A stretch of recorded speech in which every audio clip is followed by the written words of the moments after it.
is it a not-for-profit? Workforce Development's a 501c3? Yeah, 501c3. Okay. So you can donate to Yeah. your discretionary fund. Did you That'll want work. to do that? The other question, though, is,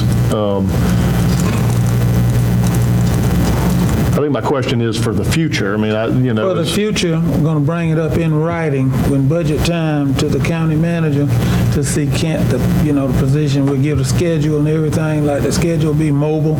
Cologne has got a library and can use that facility. George had suggested the old American Legion, but I knew it wasn't in the internet out there, and he suggested moving it in closer in another building perhaps. So he's working on that. But it would make the county have accessibility to employment and educational opportunities. So that's, So you want to make a motion to approve the expenditure? It would be a contribution to the Monroe County Workforce Development. That's your motion. Did the other lady make money? yeah. She made money. So I mean, Staff. after you do this, then next year we'll pick it up on a salary for her. You got a motion. Do I have a second? I'll second. Got a second from Commissioner Ambrose. Any discussion on this? Maybe two people. I don't fully understand the whole, I got to be honest and very vulnerable here. I don't fully understand how that department works. It's a nonprofit. It's totally separately run. Is that right? It has nothing to do with the oversight of the county, right? And a lot of it's funded by the state too, isn't it? Right. lot of grants. Federal money, grants. But we're wanting to have a mobile person that'll go and do. And also that person be stationary at the center. See, we went into agreement with the Hubbard Alumni Association to actually manage the center.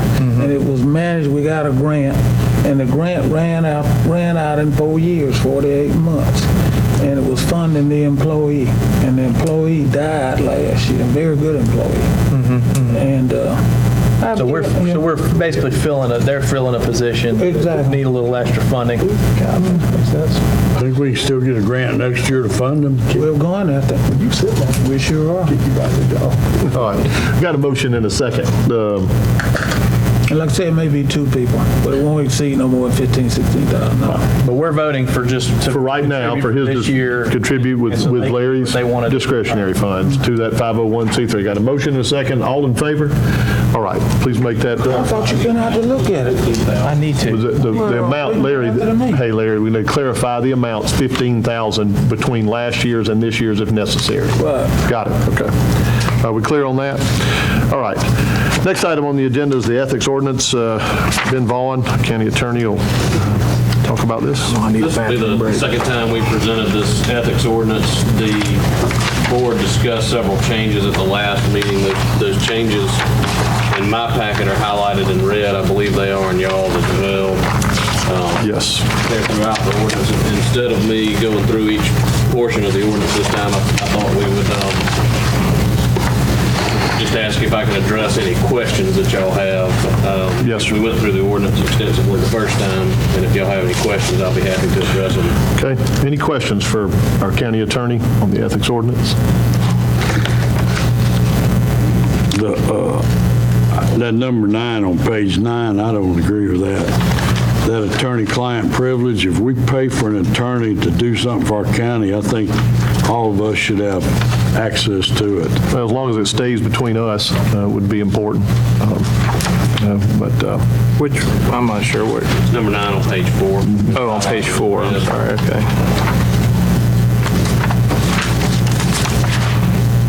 The reason for that exemption is there's times that in the best interest of the county, things are marked as attorney-client privileged, and I or other lawyers represent the county make that determination. And if they're not going to be kept attorney-client privileged, then this board needs to make that decision instead of a single individual making that decision.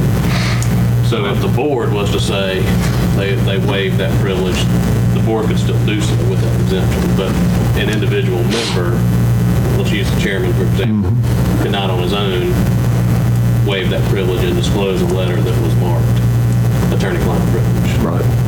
I mean, I'm not saying disclose it, I'd like to, I think we should have, just for example, the county line, we can't look at anything in that. I mean, just like some other stuff came on lately. Not to disclose it, but I think we ought to be able to read the copy of what we paid for. That doesn't prohibit you from reading it. It just makes clear that you have to keep confidential what you're given that's marked as attorney-client privileged or But yet, we haven't been able to read it. the county line materials. No, the other one I'm talking about. No, I'm aware of that. But this ordinance doesn't prohibit you from reading the letter. Okay, I'm okay. All right. What's the pleasure of the board? Is there any other changes in the red? Yes, sir. There's one on page 5, number 16. What is that? What is that? Proprietary, make any proprietary interest. That was clarifying, I think Commissioner Mama, you had a question of what agency meant there. Right. Trying to explain if there's an agency, business, or any organization that's doing business with the county, if you have a financial interest in that group, then you have to disclose that to the county clerk. Got it. Would that just be disclosing or forbidding it? You have to disclose it, and depending on what the financial interest is, based on the ordinance, it would prohibit it. I mean, how would that affect, like, the ambulance service? If I mean, the way Should it be the ordinance an works exception is to it? with any business, if you have a interest of more than $5,000, valued more than $5,000, you're prohibited from doing business with the county.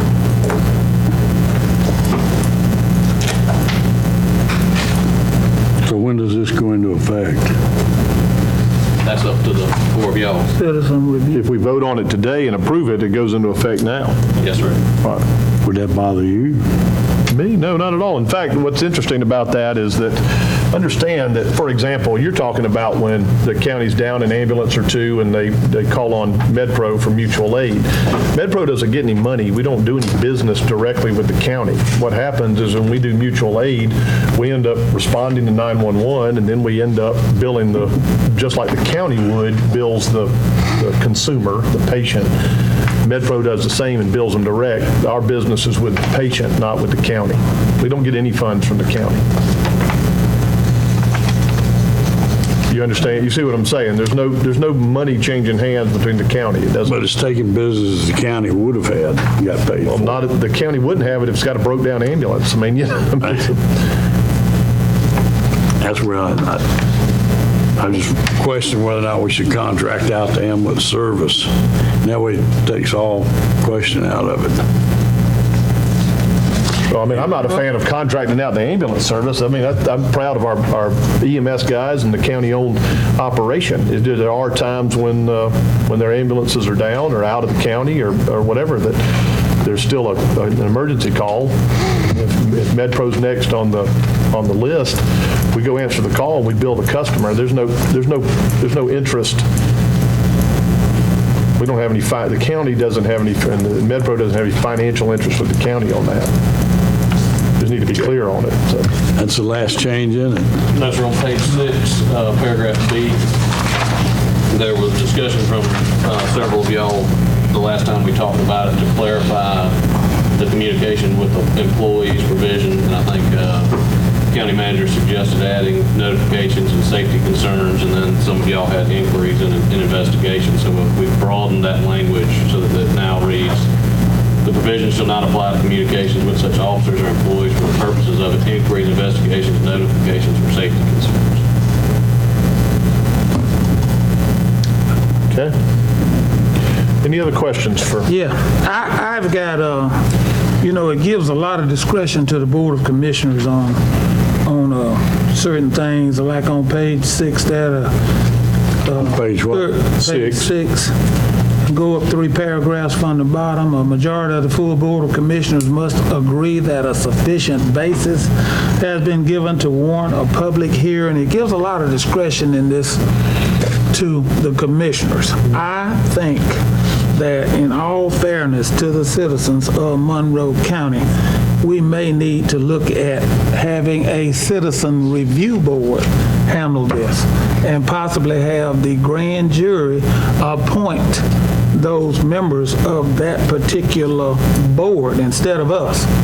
We wouldn't sit in judgment. The citizen review board would do that, and the grand jury appoint these members and let them have staggered terms, perhaps 4-year terms. They would be independent of us. We wouldn't appoint them, and it would be based on the discretion of the grand jury.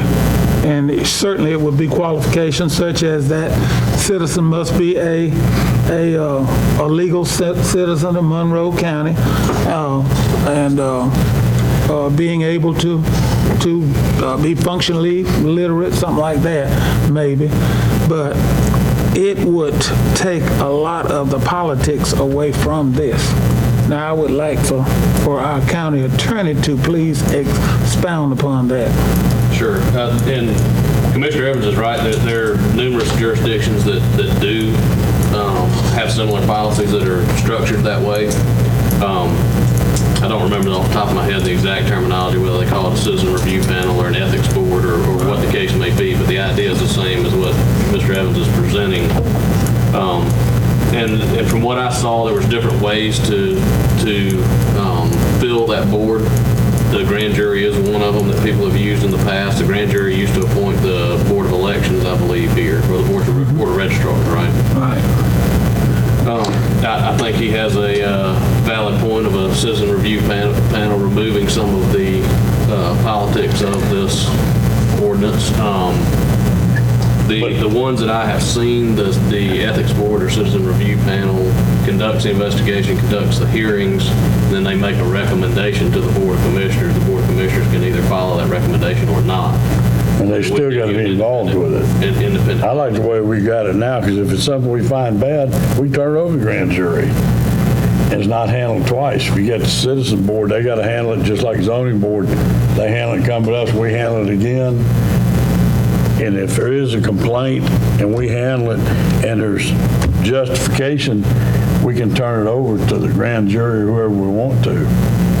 I mean, without having. And I don't think separating it necessarily is a bad idea. My only concern is that in a county as small as ours, just moving it to a handful of citizens does not eliminate the politics. I mean, you know, there's almost nobody that we don't come into contact with at some point that's got day-to-day interactions with this board that would not already have a predisposed viewpoint necessarily, or that could claim that they were completely untainted by, you know, what they've known and learned, unless we went outside the county. And there's two different processes, to your point, and just to make sure I'm clear on that. There's two different processes. So if a violation of this ordinance is alleged against a county employee or officer other than one of the 5 commissioners, then the commissioners would be the body that governs the processing of the complaint, the hearing, the determination of whether to proceed with it or not. If it's a violation alleged against one of the commissioners, that's a whole other process that involves county attorneys and senior superior court judges that would come in and make that determination. So it is That's already in there, though, right? outside of the county, yes. So again, just for example, if it were an issue with a complaint that was made on a commissioner, that's where the review from outside the county of attorneys from outside the county would come in and would hear the whole thing and determine whether they thought there was a case or not. That's correct. So it's a 2-step process if it's against a commissioner. I would engage a county attorney from a neighboring jurisdiction to review it, to make this determination that... Review the complaint, right? Review the complaint. Right. Yeah, thank you. To review the complaint, and the county attorney or the senior superior court judge must find that there's a sufficient basis to warrant a public hearing. If there is a public hearing, then we would impanel this board that would consist of either 3 senior superior court judges or county attorneys to make that determination of whether the commissioner had violated the ordinance or not. The other side of that is if it's against an employee or a public officer other than the 5 of y'all, then the Board of Commissioners makes that initial determination of whether there's a sufficient factual basis or not.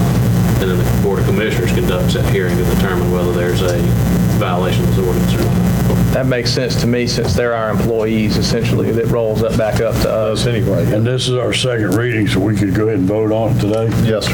I make a motion we approve. Got a motion to approve from Commissioner Ambrose. Do I have a second? I'll second. Got a second to move in discussion. Any discussion? Yeah, the comment I made, I want it to be on record that I think that we need more citizen participation in this, and I think it would be prudent on our part to have a public hearing and invite the citizens here and allow the county attorney to look and see how many jurisdictions are using the system where you involve the citizens.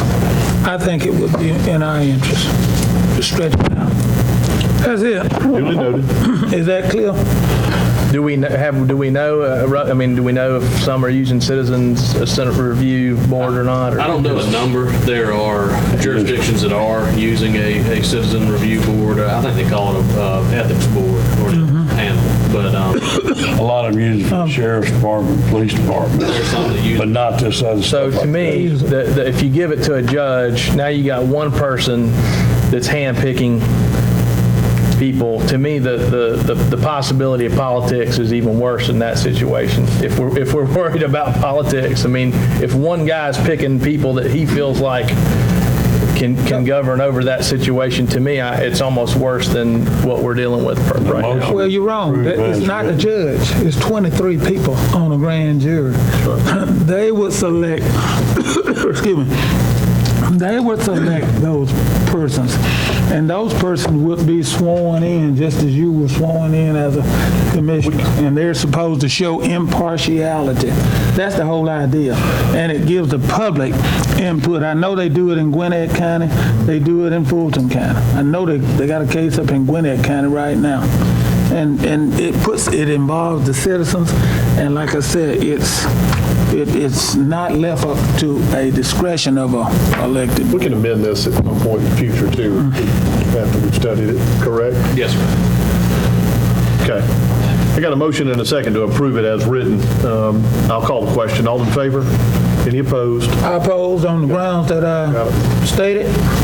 I think it ought to be citizen input. Duly noted. All right, next item on the agenda is the public comment section. Mr. Daniel, state your name and address. Record. Don Daniel, 288 Blunt Road, Forsyth. I want to compliment you gentlemen, believe it or not, Mr. Chairman, on your attempts at adopting business licenses in Monroe County. When I came here and started the reporter, one of the first things that I advocated was business licenses. Finally, after 46 years, you're raising your hands on something that is needed in this county. But there's one thing that's missing out of it. Monroe County is a transient community. And I'll give you two examples real fast. This past week, I had the gypsies to come to my house wanting to pave my driveway. Well, I had some experience with that back in the 1973s. When the gypsies came here and they came to hit Culloden pretty hard, they were paving driveways with used diesel fuel. There was no way to regulate them. This week I've had the gypsies come, not last week was the gypsies. I had a fishmonger to come to the house, and I live out in the country. I had a roofing guy to come 3 years ago. I asked every one of them, I said, do you have a county business license? They said no. So my point to you gentlemen is very simple. In your business licenses, you need to have something about transient people. I've dealt with when I was with FEMA in a disaster. When a disaster happened, they were flooded with people, everything from whatever. But FEMA required that they have a local business licenses. In case of a disaster, you're going to have people coming out of the woodwork wanting to do work in Monroe County. And I think your business licenses need, in some way, shape, form, or fashion, cover transient people. No, I didn't pave my driveway. No, I didn't buy any fish. And they left immediately when I said, may I see your county business license? That was one of the points I was Thank you, trying to Don. make about getting these out-of-county people coming in here, these shies. Well, Monroe County is in a real unique position, John, Yep, but we need because we've got a lot of rural areas. We got people living in the rural areas, and we also, we have people coming out of Macon. We have people coming out of Atlanta to come to Monroe County because Monroe County is growing very fast. And you got people coming in here at midnight, daylight, and everywhere else wanting to capitalize on it. So please include something about transient people. It's a good point. Thank you, sir. Anybody else? Mr. Bilderback. Excuse me, can I say one more thing? Sure. I'll make it real fast. Is when the gypsy came on to pave my driveway, I asked him did he have a county business license. Of course, he got very mad and he left. Well, I called Brad Freeman, and I said, Brad, the gypsies are back. And I explained to Brad what was going on because the gypsies say, hey, we've got some leftover paving stuff. That's a joke. And so I called Brad to let Brad be aware that they were in the county ripping people off. Thank you. Mike Bilderback, 251 Sleepy Creek Road. Appreciate the vote of confidence on the hospital authority, but I wouldn't touch that. I wanted to... Can't hear you. Talking that mic, Mr. Mike. I'm trying to get closer to it, but not blast you out. I just wanted to thank the board for the work on the Post Ferry Landing with Junior being here. Great job. I think that lasted about 10 years, if you can recall, Commissioner Evans. I mean, we had a lot of property acquisition issues, but I thank you very much for sticking with that, John. They're wanting us to get together, have a grand opening ceremony. The Department of Natural Resources is. They Right. sent me a text last week on it. Good. Well, anyway, I've missed several meetings out of town and kids' ball game and whatnot, but I just wanted to thank y'all for staying the course. That took a long time.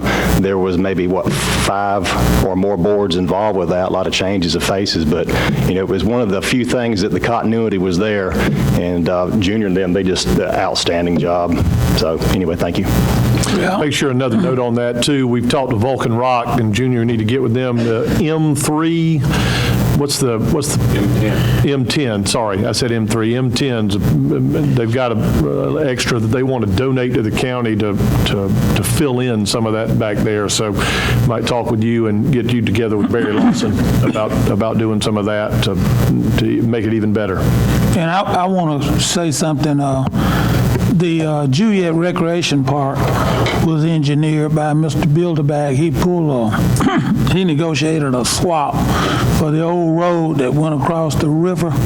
Used to have a wooden bridge down there for some of you old timers, and this one company bought about 2,000 acres all the way up the Mogi River, and Mr. Bilderback contacted him. What was his name? Tony Brady. Tony Brady, and swapped the old road going in there, and they built some cabins for the park. And he negotiated a deal with the people, the Juliet River rats and everything. They help keep it clean. It's always clean, and it's been used by the public extensively. You just brought up the landing, and Larry Childs over in Jones County, he worked alongside you on this project, the other projects, but I want that noted in the thing, and you're alive now. I'd like to name that park after you, to tell you the truth. Well, I was wanting to name the Pope's Ferry one after him, because he was the one that pushed hard for that and got that thing working with DNR state for many, many, many years, and we got the thing done. And I was hoping to name it after maybe Bilderback Ramp or something. Yeah, well, we can name both Bilderback, because that was some kind of deal on the park down there. I want to suggest, I'm suggesting that, and I want it unanimous if I do it. I want that Juliet Park. It's being utilized. It's always clean. I go in there often, and it's always clean, and it's being utilized by a lot. But he pulled off a heck of a deal when he did that. Well, that might have been before your time, back going down that old bridge. It was totally useless, and the flood took the bridge way back when. But anyway, that was some kind of deal he pulled off, and I'd like to maybe draw that up. Might be too impromptu to do it today, but I'm thinking it would be a good gesture to name that the Mike Bilderback Park. I just want to honor you because it took a lot of work. And I commend you for it. And I don't commend too many people. Do. Especially me. Yeah, exactly. That's the truth. All right, we got a need for executive session. I'll entertain a motion to move into it. We got Oh, more. sorry. One more. Go ahead, Fred Dungan. Fred Dungan, 293 Miners Mill Road, Forsyth. On the business license, it's not required in Monroe County at the moment, correct? Do y'all sell a business license now? Yes. We do. Yes. We do. I'm sorry. Okay. Don't require it. We do sell I one. knew you did, okay. And the joke has been that you can go to the city of Forsyth and buy one. No, you can come to the county and buy one cheaper than you can in the city. Right. Okay. If you make every business in Monroe County required to buy a business license, what authority do you have for policing that business on quality of work, how much work they do, or whatever? Does that if the gypsies come in here like Mr. Daniels has a problem with, and they want to pave his driveway, and they come up here and get a business permit, and they go out there and they mess his driveway up, do y'all have any enforcement of that through a business license? Well, what I was asking for earlier, the business license, we would not, but any out-of-county businesses, I think before they come here, they should be bonded. And then our building inspector, if they're not, we pull the bond, because those are the ones get it. But no, this business license, just so we know what we've got. That might work on building a house, but the building inspector don't inspect everything about every business. But we got a code enforcement officer behind you. Yep. Go He's lock right up. back there. And that don't cover everything neither. I agree. But I was just curious if a business license is applied to every business, what is the enforcement that y'all have besides just taking the business's money? Well, go out there, if they're working, they ain't got a business license, we fine them. Well, that's fine. That's fine and dandy. But if they do But have it's a start. if they do have a business license, what are you going to do for enforcement? Or shoddy work or That's what whatever? the I don't think you magistrate can. court, the magistrate court will do that. You charge them with fraud, business fraud. And that man back there have to go and lock them up. That's right. Okay. I'm just asking a question. It's going to be hard to patrol. We appreciate your question, but this is new to us, we'll figure it out. Got an executive session on the agenda. I'd entertain a motion to move into executive session. Got a motion from Commissioner Ambrose. legal. Second? After a brief. Yeah. Coffee Yes, break. absolutely. While everybody's, Yeah, second. All in favor? All right, so we're moving into executive session. Personnel and litigation. Personnel and litigation.